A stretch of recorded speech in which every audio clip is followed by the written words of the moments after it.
Maar Matrix, welkom by die variasie gedeelte. Variasie beteken dat daar is verskille tussen die individue van 'n spesies. Byvoorbeeld mense, almal het 2 oë, 'n neus en 'n mond, maar ons lyk tog verskillend. Jy het 2 arms en 2 bene, jy het almal dieselfde organe, maar party mense is net bietjie vinniger, party mense is net langer, party mense is net korter, party mense is net bietjie vetter. Dit is maar net wat dit is. Variasie beteken daar is verskille tussen individue van dieselfde spesies. As ons kyk daar byvoorbeeld na die pepermotte, party van hulle is wit met swart kolle en ander van hulle is net swart. Hulle is nog steeds deel van dieselfde spesies, maar daar's variasie in hulle voorkoms. Nou onthou mense, gene is kort dele van DNA wat inligting dra vir spesifieke eienskappe. Jou verskillende gene of allele kan veroorsaak dat individue van dieselfde spesies van mekaar verskil. So hierdie 2 pepermotte se genetika verskil bietjie van mekaar. So wat verseker genetiese variasie? En hoekom is genetiese variasie belangrik? Nou genetiese variasie mense verhoog 'n spesies se kans vir oorlewing as die omgewing verander. So kom ons sê daar is byvoorbeeld 'n populasie lizards daar op 'n eiland en nou weens die globale verwarming en die ys wat smelt, nou lig die water en nou word daai eiland bedek heeltemal met water. Kom ons sê nou die lizards kan almal nie swem nie.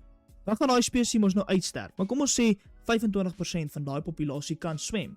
Dan gaan daai 25% van daai spesies oorleef en hulle gaan dan nou aanhou voortplant en dan gaan daai spesies voortleef. Okay, so die eerste bron van variasie is meiose. Dit is die vorm van haploïde gamete. En dit is belangrik dat jy onthou dat nie een dogtersel geneties dieselfde is nie. So kruising tydens profase 1 is wanneer homoloë kromosome langs mekaar gaan lê en die nie-susterkromatiede kruis oor. Dele van die kromosome word uitgeruil en daar word 'n nuwe kombinasie van gene gevorm. Okay, so ewe kanse gerangskikking kry mens tydens metafase 1 en metafase 2. Tydens metafase 1 gaan die homoloë kromosoompare lukraak rangskik by die ewenaar. Maar tydens metafase 2 rangskik die enkel kromosome lukraak by die ewenaar. En dit vorm gamete met verskillende kromosoomkombinasies. So hierdie ouetjie kan hulle vir jou vir 3 punte ook vra. As hulle vir jou vra, hoe verseker meiose genetiese variasie vir 3 punte? Dan sê jy, daar vind oorkruising tydens profase 1. Daar's ewe kansige rangskikking van homoloë kromosoompare tydens metafase 1 en daar's ewe kansige rangskikking van enkel kromosome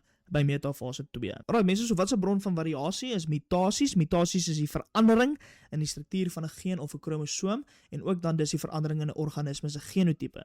Nou onthou mense, 'n organisme se fenotipe, hoe hy lyk, word bepaal deur sy genotipe. So geenmutasies is 'n skielike verandering in die volgorde van stikstofbasisse of die nukleotied volgorde in 'n organisme se DNA. Byvoorbeeld wanneer die adenien daarso nou verander na guanine toe. Nou dis nie te sê dat hierdie een mutasie die fenotipe van die organisme gaan verander nie, maar soos wat ons nou gaan met ter tyd en 'n klomp mutasies het, gaan dit éventueel kan dit dan 'n verskil maak in die organisme se fenotipe. Dan kry ons kromosoommutasies. Kromosoommutasies is die verandering in die struktuur of die getal kromosome. En dan daarso byvoorbeeld is daar die oorspronklike sel en dan tydens seldeling is daar nudus junctie nie en dan gebeur dit dat mens trisomie en monosomie het.